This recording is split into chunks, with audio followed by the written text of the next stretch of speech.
SaaS companies are probably the most sought after industry on LinkedIn. Whenever clients come to me and they want to sign new clients, it's always SaaS founders. So in this video, I'm going to show you exactly how to target $1 to $10 million SaaS companies using LinkedIn content and LinkedIn outreach. It's not going to be your standard post every day, give value, and just kind of do just show up. Basically, that's not good enough. On LinkedIn, when you're targeting SaaS companies, they're getting absolutely peppered with outreach and peppered with content. So you need to be very specific and very targeted with what you do. In this video, as you can see on the screen, I'm going to walk you through all these steps so you'll know exactly what to do. The example that I'm sharing is going to be for a paid ads agency who is targeting a SaaS company, but generally speaking, this will work in all B2B services as long as you're selling a service on retainer and you want to work with SaaS companies. So let's get into it from step one. Okay, so the first thing you need to do, you've probably already done this if you've been running the company for a couple of years, but get super clear on the value proposition that you're going to market with. All your content, all your outreach, everything should flow down from this one single sentence. And if you haven't compiled it into a single sentence, that means you probably don't have a strong value proposition.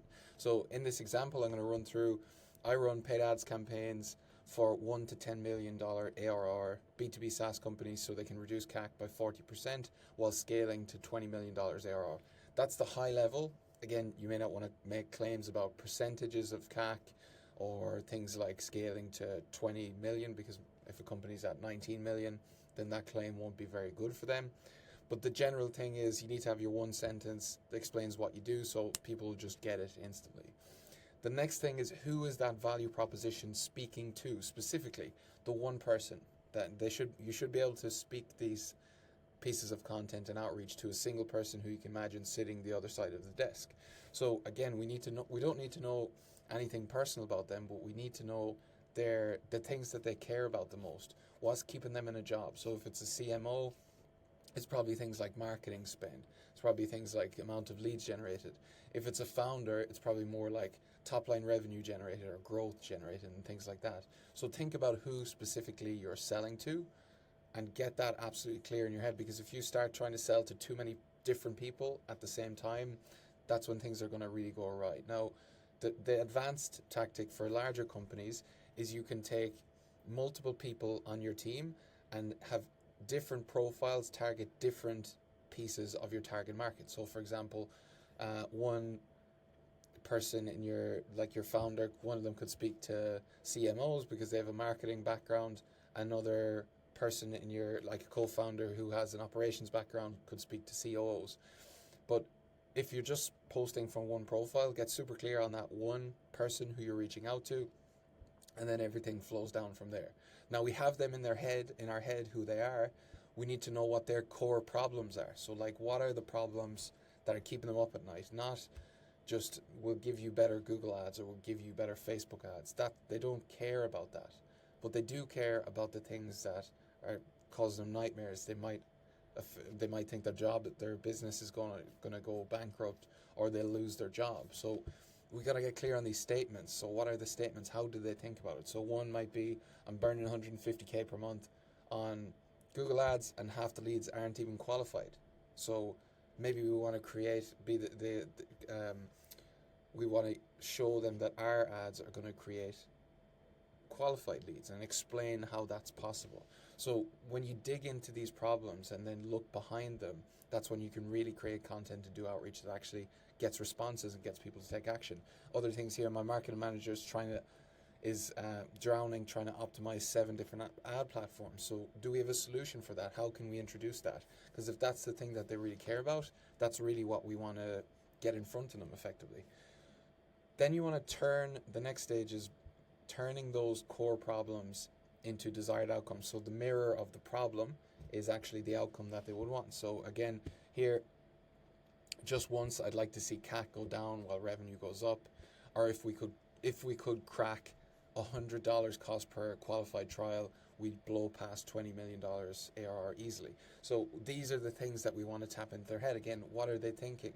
If you spoke to these clients in the past, they've probably said these things to you on sales calls, or if there are current clients of yours during conversation, what are the specific words that they're dreaming about at nighttime or having their coffee in the morning, when they're stressing about work, when they're trying to get their steps in. What are these things? Like, how do they understand them? And this is what we want to formulate all of our strategy around. Because if this is just based on your standard, get your topics out there and posting on LinkedIn, this is not going to have any penetration no matter how much you post or how little you post. We need to be able to tap into these things. Then we have our high value solution. So you get the problems, you turn them into desired outcomes, and then you create topics from those. So again, we tap in here. The first one that comes up to mind is, or on the top of the screen, is our CAC went from X to Y in 18 months. So one topic for companies that are having issues with CAC rising is that you can show SaaS metrics audits, like how to audit your metrics or how to develop KPIs in the first place could be an important one for some people. And then it delivers that I want to talk to board members, like again, if it's a COO and they have to present to their board members, this is how they can have unit economics that are on a dashboard in front of them, and you're going to show them how to do that. The reality is, if it's a complex dashboard that you've built in the background, they're not going to be able to do it themselves, so they'll just want you to build it for them at a good price, effectively, at whatever a reasonable price is. So you get your problems, you mirror them into the outcomes, and you basically form your solution around that. So whatever you do, you position it to be the perfect solution to all those problems that creates the desired outcomes. From these two things, now we can do outreach and we have content strategy. So let's look into the content strategy first. Again, we'll go into the SaaS metrics one. If they struggle to get metrics to know where their growth is, you want to show them how to create those metrics or make them realize things that they haven't seen with that. So this is why your CAC tripled in the last 18 months and 5 hidden killers no one's talking about. Or case study teardown. If you have a case study that explains how you helped a company just like them go from X to Y in CAC and why that was a good thing over time, you're building your authority, but you're educating them on the process and your process at the same time. And again, you just repeat these with the different problem, solution, outcomes, and you're constantly creating content to solve those things. And it just becomes basic. Social media becomes, how can I say the same thing 1,000 different times without repeating myself? And in this market, you don't necessarily need to post every day because it's quite a sophisticated market. They're getting a lot of posting.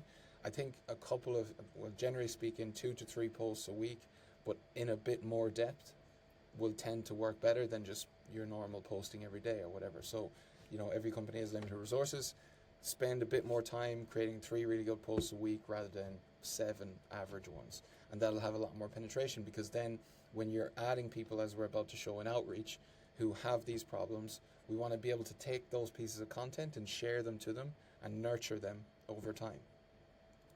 When you post content like this, the thing that happens is people who resonate with the content engage with your profile. So an example here, you can set up some simple automations to track who watches your profile and then send them a connection request. So this is just an example that I did. Hey name, just a simple opening because they came to you first.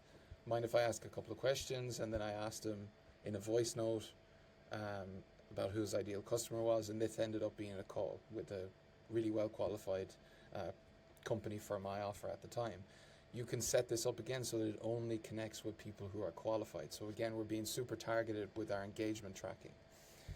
Then we'll go to outreach side of things. So you can't build lists of SaaS companies directly in Sales Navigator without there being a lot of waste in the without there being a lot of waste in the list. So you have to go to other sources to build clean lists.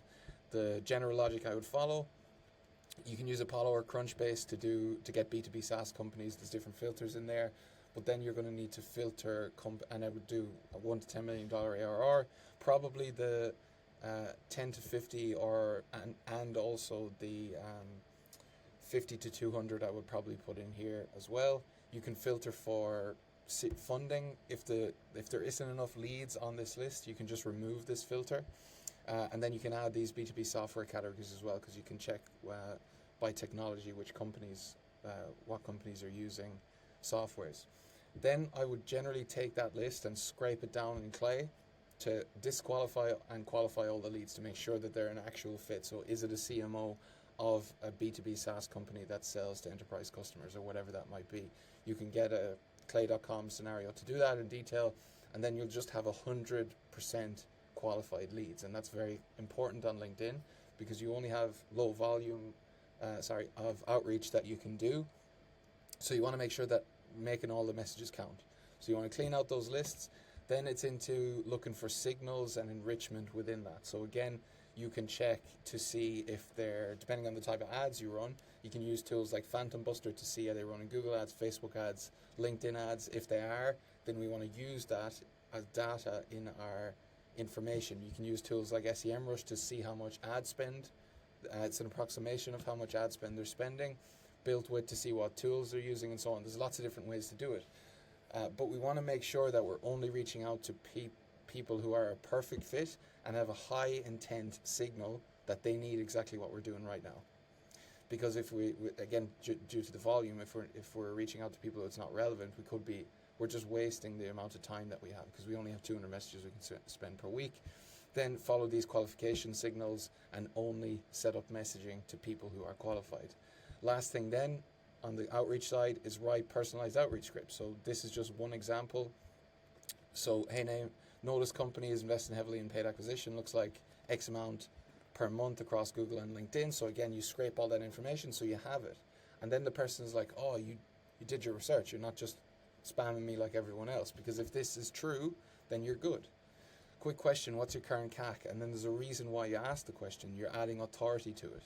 You don't need to fluff around the edges and do all this social selling stuff. If you have came to the table with a relevant, poignant, personalized message that really hits into their pains, and if we've done a good job with this building and scraping and qualification here, then this message is really going to hit. Now it's a case of just triggering that thing. Do I see this in the mind of the prospect? Is this a problem for me? So again, what's your current CAC? If it's above X amount or whatever that might be, again, these vary in company to company, then they'll be like, okay, I want to understand more about how this kind of works. Then we want to always put authority in there and reasoned authority. So we helped similar company reduce their CAC by 47% in 4 months by fixing something relevant. You can't just say, we saved them $10 million, want to chat. It's more like how we did it to prove that you're actually doing the thing that you can actually help them with as well. So again, it makes it all relevant.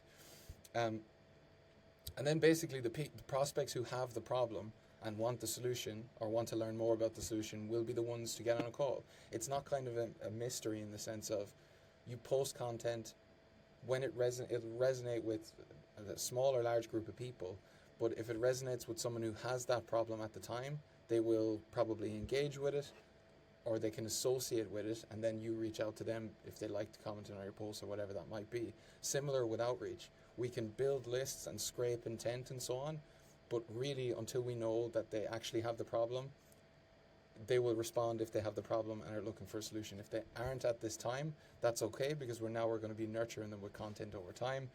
And then when they're ready for it, you sell your single system that is a perfect solution to the problem that you've already outlined in your content and outreach, and it attracts people with that problem, and then you achieve the results, whether it's building pipeline meetings, clients, whatever that might be. That's how it all comes together. So that's how I would sign $1 to $10 million ARR SaaS companies using LinkedIn. Steal this exact system. If you want the workflow so you can see a bit more detail in the examples, comment below and I'll share you a link to it directly. Otherwise, best of luck, and if you want help implementing this for your business, book a call in the link below as well. Thanks.